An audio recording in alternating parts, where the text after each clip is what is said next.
¿Qué tal, amigos? Un placer saludarlos. Es muy importante para nosotros dar cabida y espacio a los acontecimientos suscitados en Cuba, pero también desde otra trinchera. Déjenme partir por un extracto informativo que nos ha vendido la historia y que por consecuencia es sin duda relevante para esta entrevista que dejará un precedente muy importante para que tengamos una visión más amplia de lo acontecido en Cuba y específicamente las últimas manifestaciones del 11 de julio. Cuando Fulgencio Batista abandonó el Palacio Presidencial el 1 de enero de 1959, lo hizo sin duda, según la historia o la narrativa de la dictadura castrista, en el más absoluto silencio, amparado por la oscuridad y con las tropas revolucionarias ya a la puerta de La Habana. Partió acompañado por unos pocos seguidores y, según algunos, con cientos de millones de dólares como equipaje. La primera parada en su viaje lo hizo en Santo Domingo, desde donde poco después partió con dirección a Portugal para terminar llegando a España, donde finalizó su éxodo. Nunca jamás volvió a poner el pie en territorio cubano, aunque no por ello dejó de prestarle atención a la situación del país caribeño.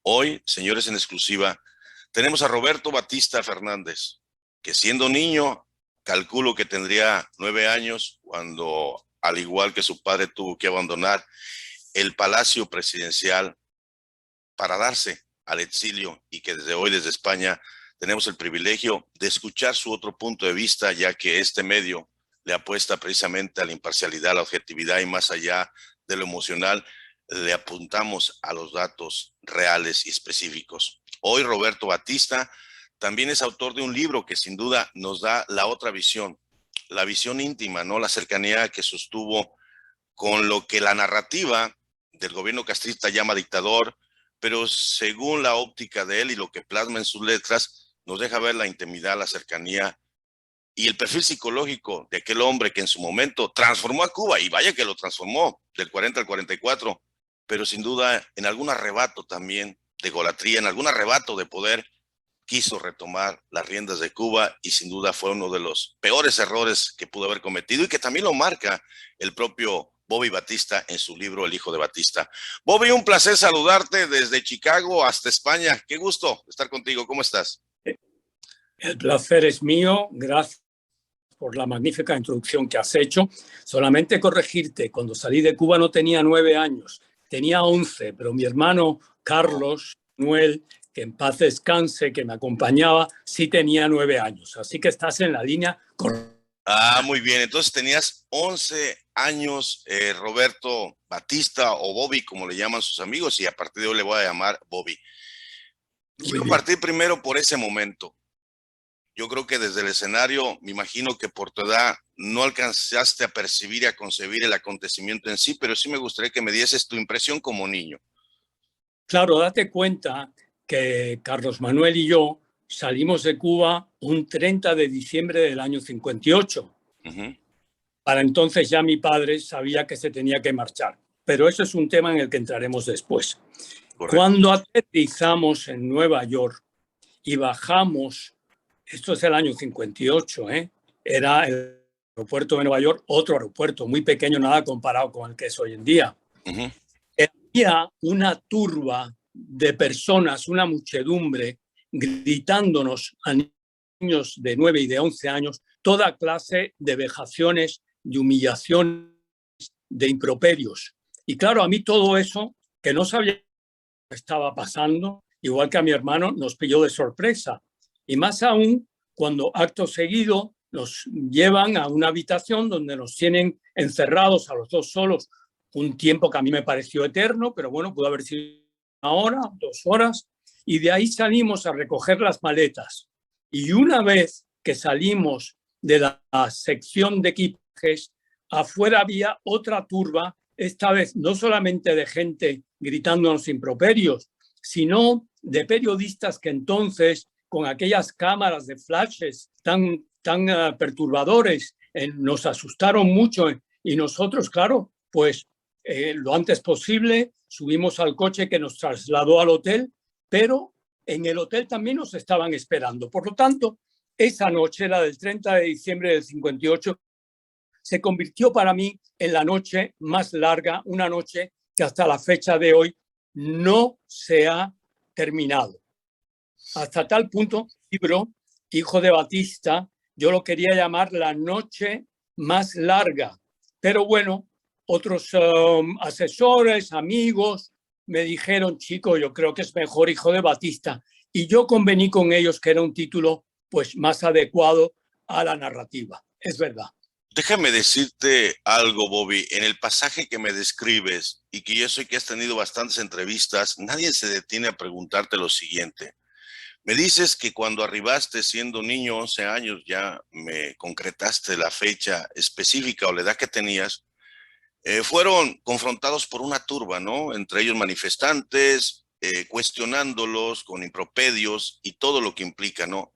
Debo de entender entonces que un sector en Estados Unidos, supongo que esa turba era de cubanos, la percepción que tenían de tu padre era precisamente bajo la narrativa del propio gobierno estadounidense que se vivía a través de una dictadura.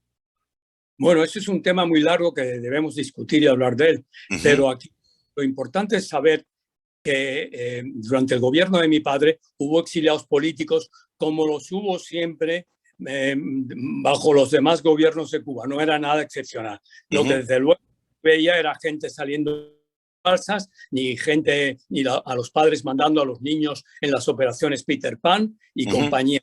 Esos Marieles, la salida de Mariel y todo aquello, eso no se vio durante el mandato de mi padre, eso se vio ahora bajo la dictadura castrista. Por lo tanto, los que nos estaban esperando, para nosotros, una muchedumbre, ya no eran tantos, pero a mí a la edad que tenía me parecía que eran muchísimos y desde luego me desconcertaron para siempre porque yo no tenía de verdad idea de lo que estaba pasando en Cuba. Yo era un niño escolar, era un niño que vivía en el seno de un hogar lleno de amor, de tranquilidad, de paz y bueno, con unos padres muy comprensivos. Mi padre concretamente era un hombre muy dulce, un hombre cariñoso, un hombre didáctico, un hombre que en el seno del hogar jamás levantaba la voz y con una simple mirada nos decía todo.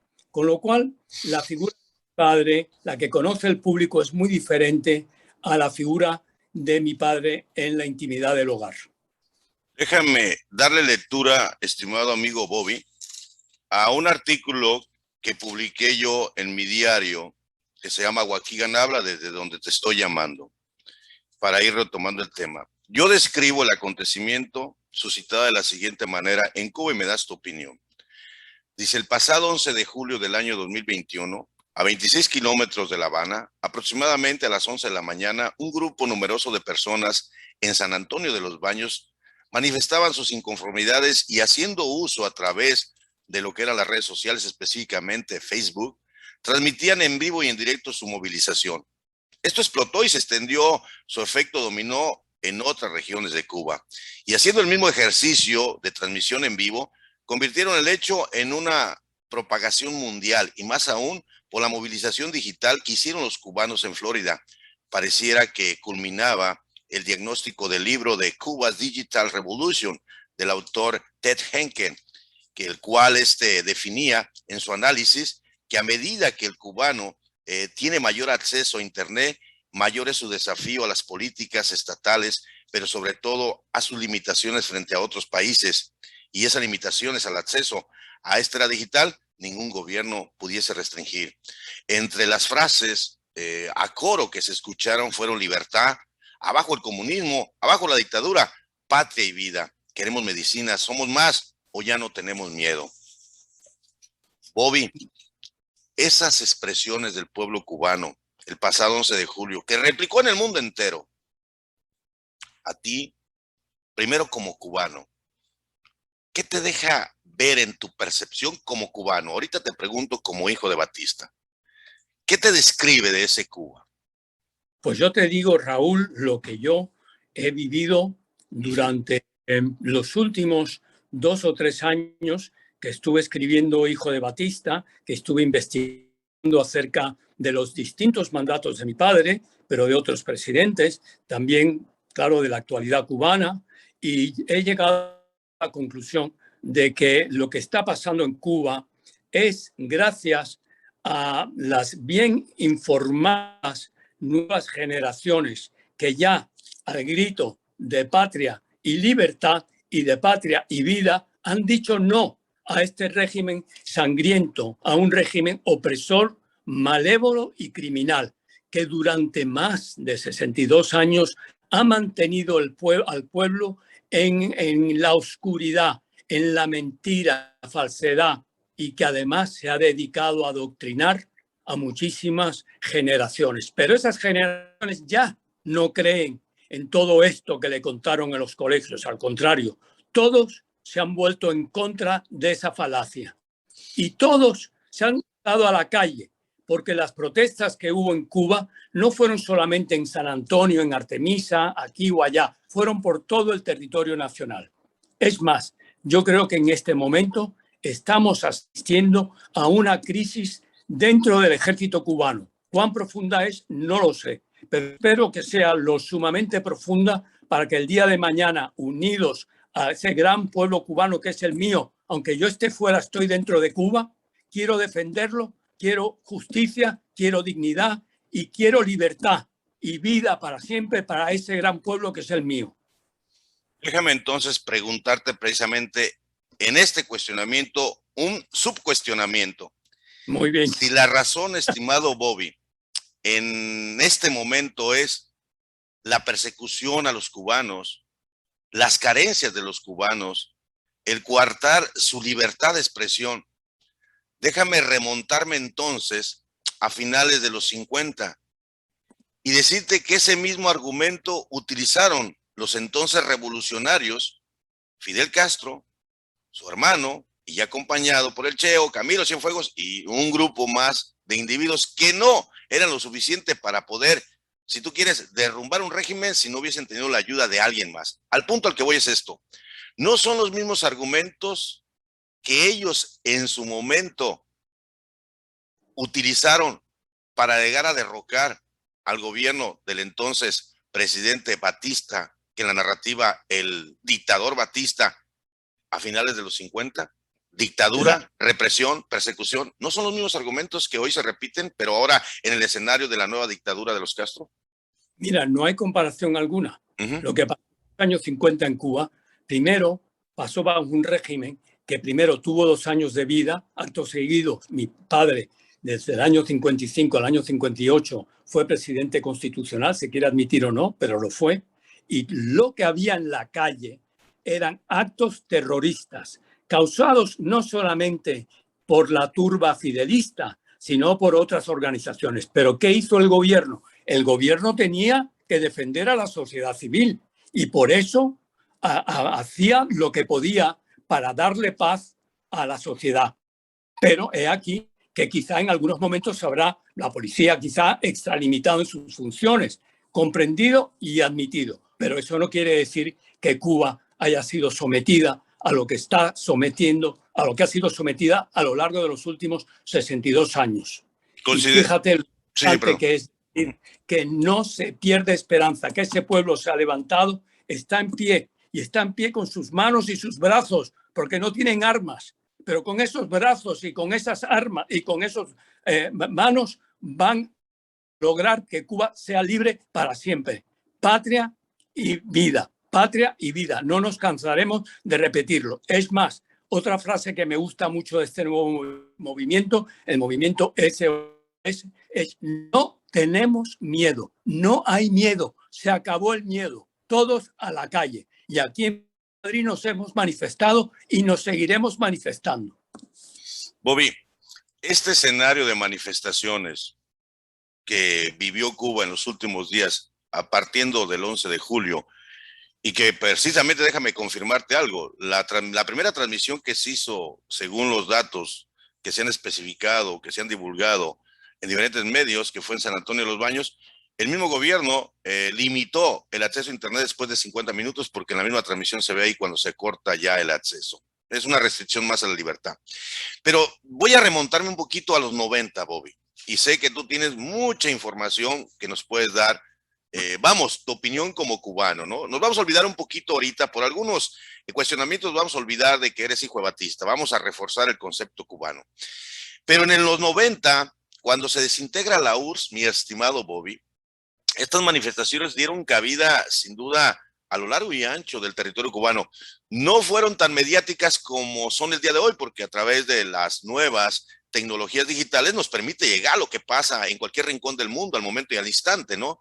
Y supieron opacar eso el régimen castrista, lo que le llamamos nosotros el periodo especial. Si en los 91 o a principios de los 90, una vez desintegrada la URSS, se tuvo todas las condiciones, Bobby, para poder derrumbar a los Castro o a este régimen castrista o a esta monarquía, ¿no?, comunista, y que Estados Unidos tenía en sus manos todo, la razón del pueblo, el argumento de que ya no tenía el apoyo, el subsidio de la URSS, porque ya no existía URSS. ¿Cómo esperar que en el 2021, cuando las condiciones ni siquiera le genera la mínima importancia a este país, como le pudo haber importado ideológicamente en los 90, pudiese derrumbarse la dictadura de los Castro, ahora representada por Miguel Díaz-Canel? ¿Cómo lo ves tú? Bueno, mira, yo veo que en los años 90 el pueblo cubano todavía vivía bajo tal terror, bajo tal opresión, que no se atrevían a salir a la calle. Hubo intentos como el maleconazo del 94, Claro. hubo intentos como, no me acuerdo, pero otras manifestaciones que hubo, pero nada tan fuerte como ahora, porque date cuenta que este pueblo ha sido adoctrinado y claro, ha tardado muchas generaciones en salir a la calle, pero ha salido, que es lo importante. Lo que pasó durante el periodo especial, pues mira, muy sencillo. Los Estados Unidos, gracias a Dios, que no intervinieron, porque lo de Cuba no se resuelve con intervención extranjera, se resuelve con diplomacia extranjera, pero desde luego se resuelve con la gente en la calle, con la gente luchando y con el ejército del lado de su pueblo, que es lo que tiene que pasar. Y no se daban las condiciones en el año 91 porque yo creo que el pueblo no se atrevía y además no tenían la fuerza, digamos, moral que tiene hoy en día. ¿Crees que la diplomacia, Bobby, es suficiente? Te digo por lo siguiente, porque las últimas escritos o las últimas notas publicadas, hablando precisamente de hace menos de 24 horas, la postura de muchos congresistas de origen cubano que representan parte de la política de este país, pareciera que ve demasiado, frágiles la política implementada por Joe Biden. Y no te estoy mencionando ni siquiera a Barack Obama cuando buscó un acercamiento con Raúl Castro. ¿Crees que son suficientes las estrategias diplomáticas que se están implementando en Estados Unidos por los cubanos que son partícipes de la política de este país para que puedan tener de una u otra manera un impacto más efectivo y de una vez por todas se llegue a derrumbar este régimen? Yo lo que creo es que hace falta también presión por parte de la comunidad internacional. Eso de entrada. Y bueno, no creo que sea oportuno que los Estados Unidos intervenga para nada. Pueden presionar, de acuerdo con la comunidad internacional, pueden usar las mejores armas diplomáticas, pero la solución está en el interior de la isla. Desde ahí es de donde nacerá una nueva Cuba, y que así sea. ¿Crees que están las condiciones hoy en día? Digo porque, a ver, un régimen que tiene más de 60 años, Bobby, que tiene controlado cada barrio, que tiene controlado cada sección del territorio cubano a través de sus voceros o sus comités, ¿crees que sea posible que se quebrante desde el interior de Cuba la misma estructura de este régimen?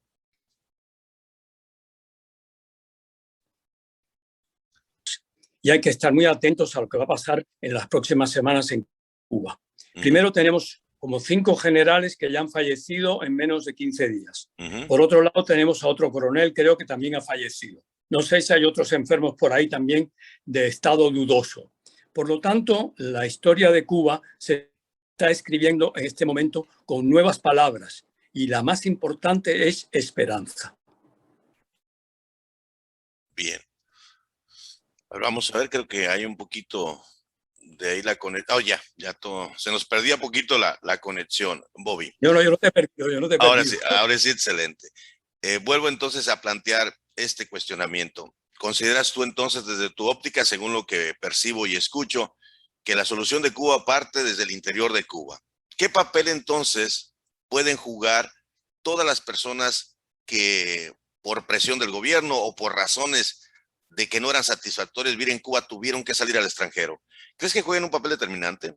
digamos exiliados, digamos el nombre que le quieras asignar o el título a las personas que están fuera de Cuba y que por alguna razón no decidieron permanecer bajo este régimen. ¿Crees que juegan un papel determinante? Pero bueno, claro que juegan un papel determinante. El pueblo cubano. El pueblo cubano no es solamente el pueblo del interior, es el pueblo del exterior, todos, desde Suecia hasta Estados Unidos. Todos somos cubanos y todos abogamos por la libertad de Cuba. Y claro que la vamos a obtener. Estamos empeñados porque está en nuestro derecho. Está el derecho a la dignidad, a la justicia, el derecho al respeto de las libertades humanas y libertades públicas en el seno de la nación cubana. Y es lo que pretendemos. ¿Por qué no? ¿Y por qué no la unión del pueblo cubano entero, de afuera y de dentro de la isla? Hay que abogar por esto. Y yo estoy seguro que cuando se den las circunstancias necesarias y adecuadas, todos los cubanos, seamos del credo que seamos, nos vamos a dar la mano y vamos a decir, aquí estamos y aquí estamos para redactar un programa de gobierno, para dar una alternativa de gobierno y para gobernar a Cuba con una constitución libre, democrática, pluripartidista en la mano y que de ahí nazca un juego democrático para la historia de Cuba, para los años venideros, para las futuras generaciones.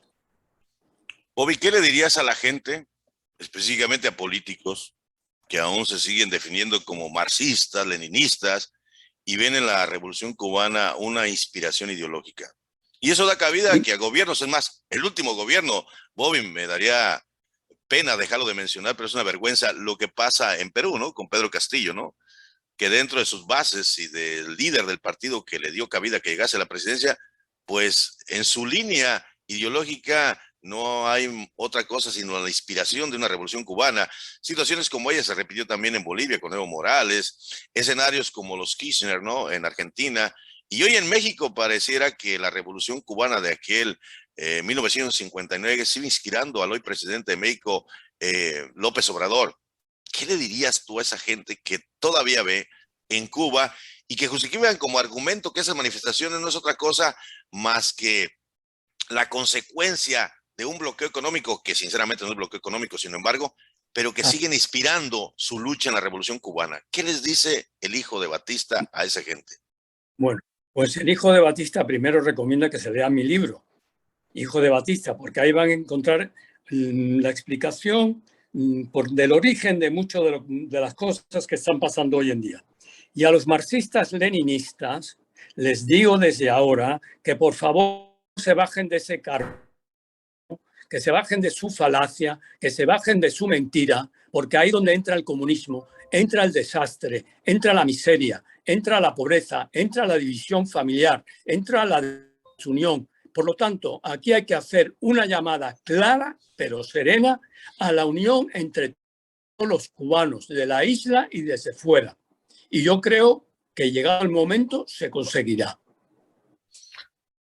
No podemos tampoco minimizar, Bobby, que si bien pudiésemos decir que la mayoría de cubanos llegaron a un límite de hartazgo y lo que quieren es libertad, pero sin duda, más allá de las clases sociales, que son los que gozan de más privilegios, los que pertenecen al partido y que son puestos determinantes para seguir controlando a la población cubana, más allá de ellos, que siempre lo hemos sabido, déjame decirte que hay un sector de la población cubana que todavía no digiere o acepta de que Cuba debe de sufrir una transformación, desechando esto que ha hecho tanto daño, pero que para ellos sigue siendo la consolidación de una gran revolución. Te voy a poner este ejemplo. Me llamó mucho la atención que uno de los atletas cubanos ganadores de una medalla en Tokio, todavía esa medalla la tomase como ícono para decir un agradecimiento a quien supuestamente dio cabida, que diese vida a este tipo de dictadura, y mencionó el nombre de Fidel Castro. ¿A qué me refiero con todo esto?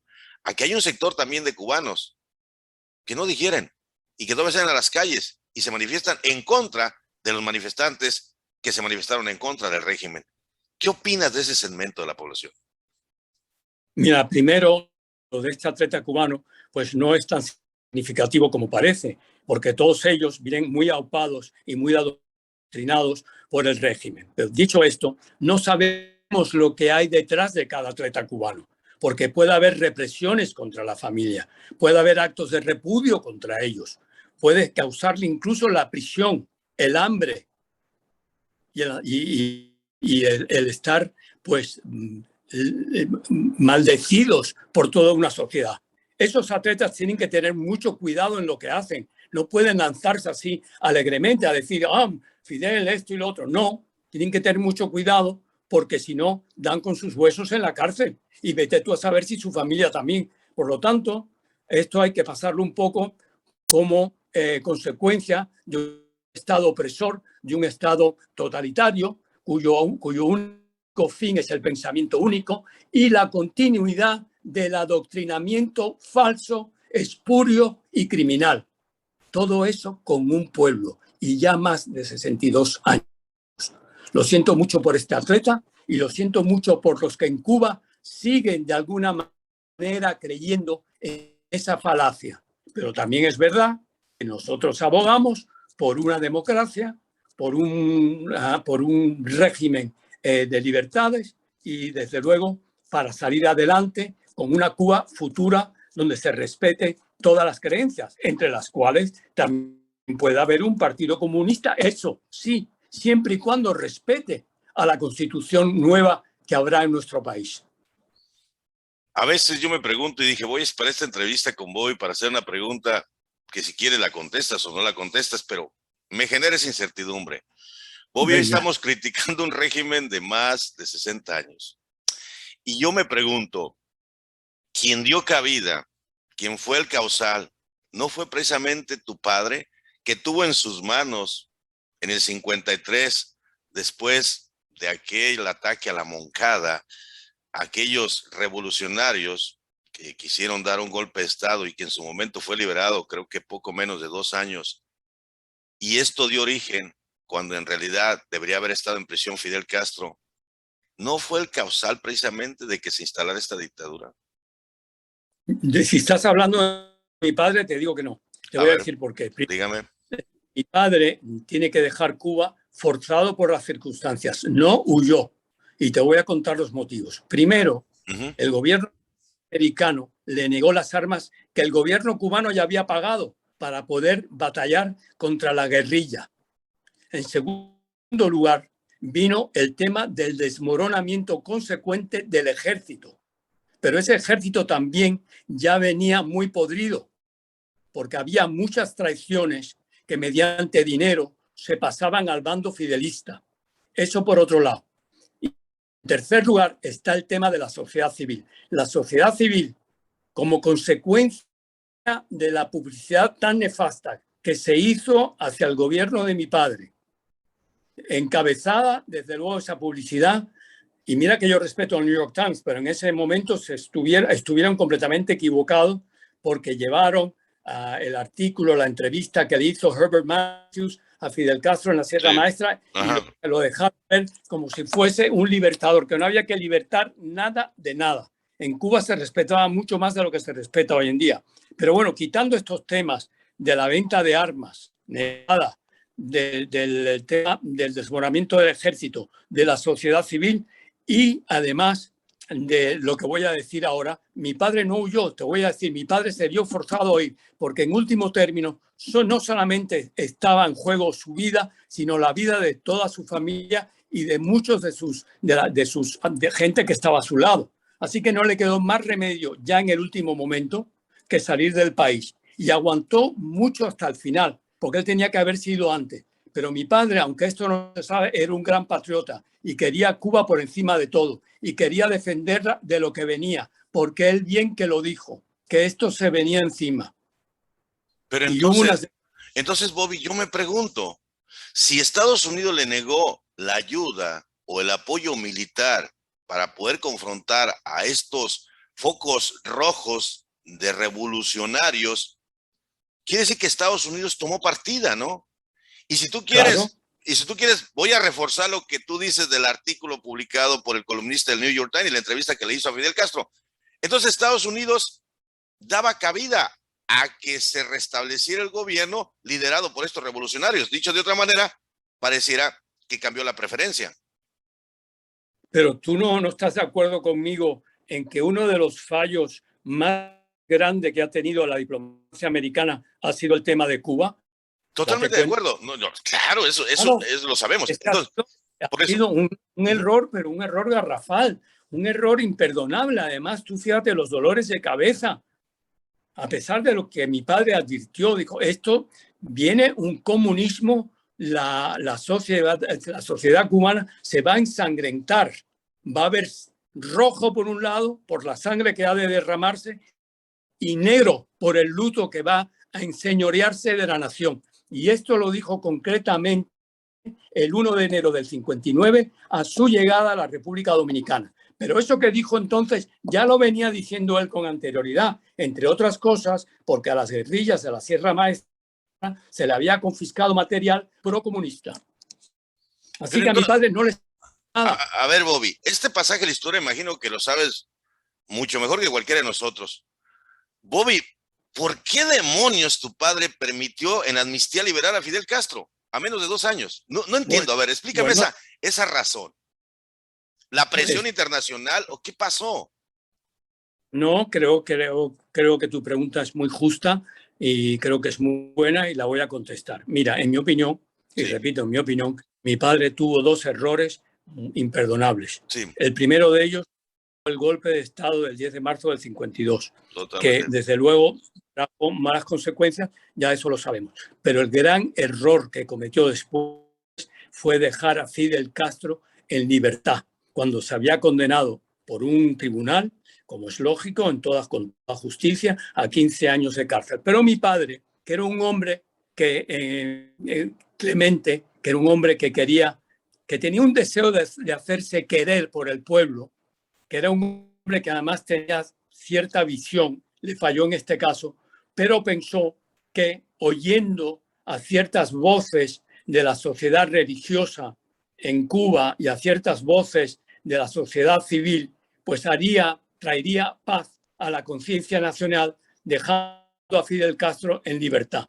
Claro que fue un error, lo sabemos ahora, pero entonces igual no se podía saber que este hombre iba a ser la bestia negra de las Américas. Entonces, perdone, déjame ponerle aquí mute. Ok. Déjame retomar entonces este punto. Muy bien. Tu padre da un golpe de Estado que tú lo argumentas y lo justificas en tu libro El Hijo de Batista, que recomiendo a toda la audiencia, por favor. Ahorita al final de esta entrevista voy a poner el link donde ustedes lo pueden conseguir y adquirir, señores. Creo que también está en Amazon para que ustedes tengan acceso y lean esa lectura, ¿no? Desde la visión de Bobby Batista. Déjame retomar un punto esencial que me llama mucho la atención. Tu padre, que así lo justificas tú, uno de los grandes errores fue el famoso golpe de Estado de marzo de 1952. Eso todos lo sabemos y desde ahí ya asume el estigma del dictador, ¿no? Que llegó a Cuba. Pero en un principio, ese mismo arribo de tu padre fue avalado por el gobierno de Estados Unidos. ¿Me puedes dar un poquito más de explicación de eso? Sí, fíjate, lo curioso es que ese golpe de Estado no fue contestado.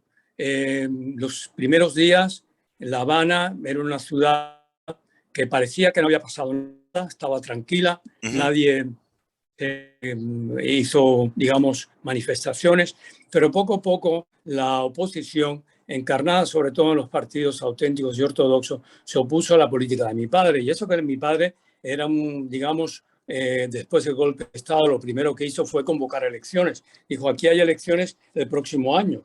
Lo dijo con claridad. Pero la oposición, yo creo que yo en parte comprendo a la oposición, no la excuso, pero sí creo que hizo muy mal en no ir a las elecciones convocadas para el año 55, a la cual nada más que se presentaron 2 candidatos, el expresidente Grau y mi propio padre. Y la noche anterior, Grau también se retira, por lo tanto queda mi padre como candidato único. Pero hay 2 cosas que hay que decir con claridad. Primero, cuando mi padre da el golpe de Estado, no solamente convoca elecciones, sino que declara al Poder Judicial completamente independiente de su nuevo gobierno. para que pueda ejercer la justicia con toda libertad y no sometida a los criterios del gobierno. Eso por un lado. Y por otro lado, en cuanto lo eligen presidente en el 55, él restablece la Constitución del año 40 en toda su extensión, que era una constitución, como todos sabemos, progresista, liberal y muy adelantada para su época. Entonces, Bobby, yo te vuelvo a preguntar, si tu padre dejó un precedente y hasta 1944 era emblemático hablar de la manera como dio cabida a una constitución progresista, ¿qué razones pudieses tú encontrar como hijo para arribar a Cuba nuevamente y arrebatar el poder de una manera que no era democrática y que iba a dar cabida a que diferentes focos rojos empezaran a manejar el estigma de que se había establecido una dictadura y razón suficiente para derrocarla? Tú como hijo, ¿qué te imaginas que fue lo que inspiró a tu padre para retornar cuando en su momento del 40 al 44 dejó una Cuba que era un precedente de progresismo a nivel América Latina? Bueno, yo lo que creo es que mi padre tenía una visión especial para Cuba. Mi padre era una persona que tenía una energía desbordante y desde luego le llevó a cometer este error, que él veía que podía hacer una Cuba grande, una Cuba próspera, como de hecho logró. Como hijo, creo que hizo mal en el golpe de Estado, creo que se extralimitó, creo que su futuro político hubiese sido mucho más halagüeño y que además ya él tenía en ese momento prácticamente el estatus de estadista y lo hubiese fomentado y lo hubiese cimentado más de haberse quedado fuera de la política con un golpe de Estado. Él lo tenía que haber hecho, en mi opinión, y lo digo con humildad como hijo, él tenía su propio partido político, que era el Partido de Acción Unitaria, conocido por las siglas PAU. Y el PAU era un partido muy bien organizado, con toda clase de secciones, desde la sección de mujeres a la de la infancia, a la jurídica, a la sindical, en fin, un partido que él podía haber alimentado, ya no para las elecciones del 52, que las iba a perder, pero de cara a las elecciones entonces del 56, que hubiese sido su momento seguramente, porque claro, la ortodoxia hubiese poder encarnada por los miembros políticos de ese partido, pero quizás hubiesen quemado en el poder y entonces mi padre, con su, y todo esto es hipotéticamente hablando, claro, con su buena fama, con su buena reputación, con su criterio, con su fuerza, con su visión, creo que hubiese dado el golpe de pecho en ese momento para hacerse con la presidencia de Cuba al amparo de unas elecciones libres. Pero no lo hizo, se equivocó, porque esa fuerza que tenía, esa fuerza interior, esa visión de una Cuba próspera, pudo más que él y le llevó al poder de esa forma. Por desgracia, sí, es mi manera de verlo, ¿eh? Claro. Bobby, y sobre otro tema también delicado, que me imagino tú tienes la mejor de las explicaciones, hablan de que el abandono de aquella noche del 58 o el amanecer del 1 de enero del 59, más allá de que se exilia o decide salir Fulgencio Batista, también acompañado a él van fortunas desmedidas que algunas narrativas hablan de 100 millones, de 200. Te lo tengo que preguntar, Bobby, y me gustaría tu opinión. ¿Qué hay de cierto en todo eso? O sea, ¿realmente la riqueza de Batista a esos niveles llegó? Mira, vamos por partes. Cuando mi padre deja Cuba, el tesoro público era un tesoro público sumamente rico. Por lo tanto, mi padre no metió la mano, ni nunca sacó de Cuba ni 200, ni 300, ni 700 millones de dólares. Lo que pasa es que mi padre, desde muy joven, fue un emprendedor nato, un hombre hecho por sí mismo, un ciudadano cubano que al amparo de ser un ciudadano privado, pues tenía sus negocios muy lícitos y estaba autorizado para hacerlos. Con lo cual, aquí en el exilio se vivió de esos negocios lícitos. Y eso que cuentan, que todo es arrastrado por una propaganda nefasta, quiso engañar a la gente la sigue engañando, que es la propaganda castrista, marxista, leninista acerca del robo de mi padre, es totalmente falsa. Es otra leyenda más que se ha dicho por ahí y que casi se está convirtiendo en verdad, porque a base de repetir leyendas falsas, como dijo Orwell, se convierten en realidades. Pues es una lástima, porque es otro engaño para la sociedad universal. Entonces, y todo, sí, todo esto yo creo que lo hablamos en Hijo de Batista. Bueno, pues entonces, ahora viene el espacio para que mi amigo Bobby Batista les diga dónde podemos encontrar ese libro, esa bibliografía, para que nuestra gente se entere y conozcan la otra visión desde la parte íntima, desde el personaje que fue como padre, como amigo cercano, y que bueno, a lo mejor pueden tener otra interpretación mayor de lo que acontece en Cuba. Dinos, Bobby, ¿cómo podemos localizar tu libro? ¿Cómo lo podemos adquirir? Bueno, primero, muchas gracias, Raúl. Muy amable de tu parte de darme esta oportunidad. Segundo, Hijo de Batista se puede conseguir en Amazon.com, en Amazon.es, también en la editorial que publicó el libro, que se llama editorialverbum.es. Y bueno, está publicado en inglés, pero estamos trabajando en su traducción y yo creo que en un futuro no muy lejano pues lo tendremos en las librerías americanas. En las librerías americanas, efectivamente, si Dios quiere. Ahorita ¿sí? Está en la edición en español, Bobby. Sí, solamente en español. Pero se puede en Amazon.com. ¿En dónde, perdón? ¿En Amazon lo podemos encontrar? En Amazon.com, ahí se consigue. Muy bien, al final de esta transmisión yo voy a poner el link, señores, para la gente que quiera adquirir el libro. Bueno, pues se dé cuenta, ¿no? Desde una perspectiva distinta. Bobby, espero sea una de muchas entrevistas contigo. Hay mucho tema, mucho tela, mucha información que vale la pena escuchar diferentes posiciones. Y también te invitaría a escuchar en un diálogo, ojalá pudiésemos sostener un diálogo, una tertulia de unas 3, 4 personas, cubanos, amigos que conozco, para poder hablar meramente una charla, una tertulia productiva, más que confrontación, de aprendizaje. No sé si algún día estarías dispuesto en las próximas semanas para poder entablar ese tipo de charlas. Claro que sí, con mucho gusto, faltaría menos. Y bueno, tengo que decir que aquí hemos hablado mucho, como es lógico, de Cuba, de la Cuba actual, de la Cuba pasada. Hemos dejado un poco de lado a mi libro, cosa que me parece muy bien, porque aquí Cuba es una prioridad y Cuba además es actualidad y hay que hablar de ello. Y desde luego asistir a un coloquio con otros, con otros intelectuales como tú, que saben de Cuba, que se interesan por Cuba y quieren saber siempre la verdad y poder opinar con conocimientos de causa. Sería un coloquio muy fructífero, muy productivo para que la gente, incluyendo yo el primero, aprendamos acerca de Cuba. Cada día se puede aprender más. Bueno, pues ya lo saben, amigos, esta charla también la van a poder encontrar en Waukegan Habla Newspaper. Voy a trasladar todas las palabras, comentarios que hizo hoy para la gente que pues le guste más leer, ¿no? Que escuchar o ver video, ¿no? Y esta transmisión va a estar por Radio Latina 5.0, así que disfrútenla. Bobby, no me resta más que agradecerte. Un abrazo hasta España y bueno, pues mantenemos el contacto para ver si establecemos esa tertulia que va a ser muy productiva. Un último mensaje a nuestra audiencia de Radio Latina, a nuestra audiencia de Waukegan Habla Newspaper, a nuestra audiencia del Sueño Americano Newspaper. ¿Qué le dirías a nuestra gente?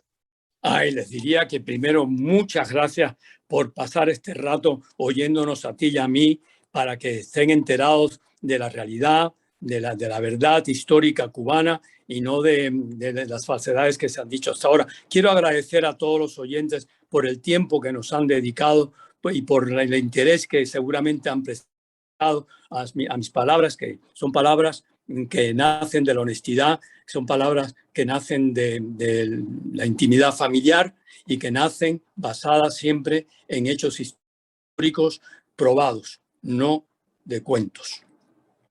Bobby, pues muchas gracias. Estamos en contacto.